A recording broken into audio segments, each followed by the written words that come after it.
Hello students, welcome back. I hope you all are doing well. So let us start with a very interesting chapter, and the chapter number 1, the banyan tree. You must have seen a banyan tree. Everyone must have seen a banyan tree. What do we mean by banyan tree, students? Bargad ka ped. This is a story about what the author saw as a young boy when he was sitting on an old banyan tree in his grandfather's house. This is a story about what the author saw as a young boy sitting on an old banyan tree in his grandfather's house. So students, this is a story about a very young boy who saw an incident, a very heroic fight between cobra and mongoose while he was sitting on an old banyan tree. So let us start with it. The fight of mongoose and cobra is a classic drama often seen in India, and outcome is largely the same. The mongoose is not immune to the venomous bite. So what do we mean by venomous bite? Zehrila bite. So mongoose is more faster and quicker in motion than snake. The cobra assumes a posture of defense and attempts to reach the animal by a sweeping strike. But the quick moving mongoose jump out of reach and comes at snake from another direction. So this is a fight between cobra and mongoose, and this young boy and watching this incident from an old banyan tree. He is sitting on an old banyan tree and he is watching this incident about the fight. This constant movement tries and discourages the snake, and mongoose is finally able to leap in close and bury its teeth in the snake's neck, usually serving the joints of its vertebral. Though the house and the ground belonged to my grandparents, the magnificent old banyan tree was mine chiefly. So now the narrator, who is a young boy, he is saying that the house belonged to my grandfather, but this old banyan tree majorly belonged to me. Magnificent old banyan tree was mine chiefly because grandfather at 65 could no longer climb it.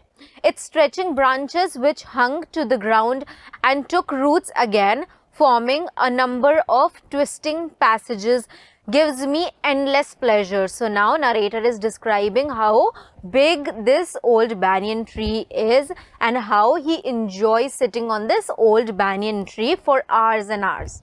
Amongst them were squirrels and snails and butterflies. So all these animals used to stay on the banyan tree. The tree was older than the house, older than grandfather, as old as Dehradun. So now the narrator, this young boy, he is saying that the banyan tree is even older than the Dehradun city itself. I could hide myself in its branches behind thick green leaves and spy on the world below. So this banyan tree is so huge and so old that the author, the narrator, he sits there for hours and hours and enjoy and inspect the ground from there. My first friend was a small grey squirrel. So now narrator has actually made a friend which is grey squirrel. Arching his back and sniffing in the air, he seems at first to resent my invasion of his privacy. So at first the squirrel resisted the presence of the narrator, but when he found that I was not with catapult or air gun. So what do we mean by catapult? It is gulail, students. Okay. He became friendly, and when I started bringing him pieces of cakes and biscuits, he grew quite bold and was soon taking morsels from my hand. So now the little squirrel has become friendly to the narrator, and now the narrator is feeding cakes and biscuits and everything to this little squirrel. Before long, he was delving into my pocket and helping himself to whatever he could find.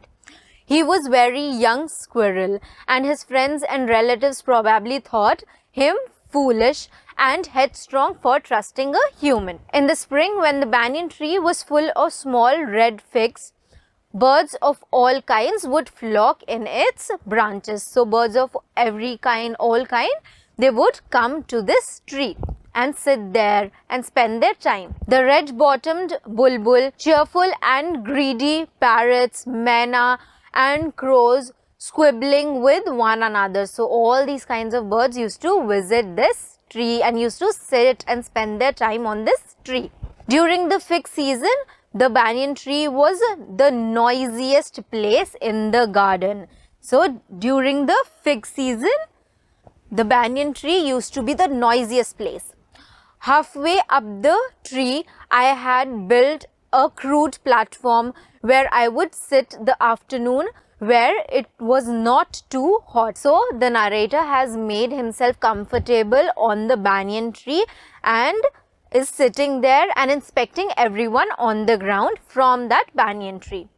I could read there, propping myself up against the tree with a cushion from the living room. So now the narrator has also bought some cushions and pillows and he is sitting on the banyan tree and has made a comfortable seat on the banyan tree. Treasure Island, Huckleberry Finn and the stories of Dr. Dolittle was some of the books that made up my banyan tree library. So used to bring all these books up the banyan tree and used to read there for hours and hours.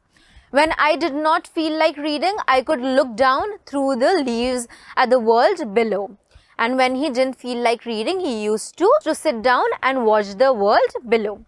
And on one particular afternoon, I had a grandstand view of the classic Indian wilds, a fight between mongoose and cobra. Now, one day he saw a very great incident, a very great classic Indian wild stories that he used to hear, which was the fight between mongoose and cobra. Now he is going to see this in reality. The warm breezes of approaching summer had sent everyone, including the gardener, into the house.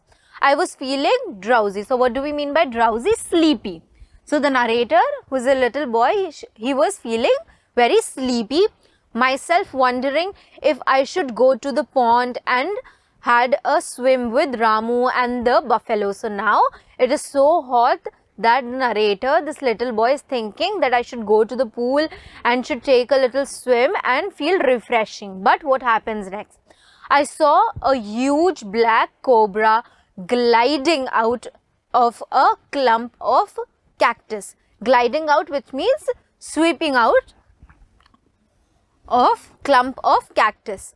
At the same time, a mongoose emerged from the bushes and went straight for the cobra. In a clearing beneath the banyan tree, in the bright sunshine, they came face to face. So now, mongoose and cobra, they both are fighting. They both have begun fighting. The cobra knew only too well that the grey mongoose, 3 feet long, was a superb fighter, clever and aggressive. But the cobra too was a skillful and experienced fighter. So, they both are an experienced and skillful fighter and they both have started fighting. He could move swiftly and stride with the speed of the light and sag behind his large sharp fangs. What do we mean by fangs, students? These are fangs. It means the teeth and the tongue part of the snake were full of deadly poison. It was to be a battle of champions. So now the narrator is saying that this whole scene looks like it is a battle of championship. Hissing defiance, his forked tongue darted in and out. The cobra raised 3 of his 6 feet off the ground and spread his broad spectacled hood. The mongoose brushed his tail. So now mongoose is brushing his tail and the snake is hissing. The mongoose brushed his tail. The long hair on his spine stood up. So now they both have begun fighting and now they both don't know the presence of this author who is sitting on the banyan tree and seeing this great fight happening. So this brings us to the end of the chapter, students. I hope you all enjoyed this lesson. Thank you.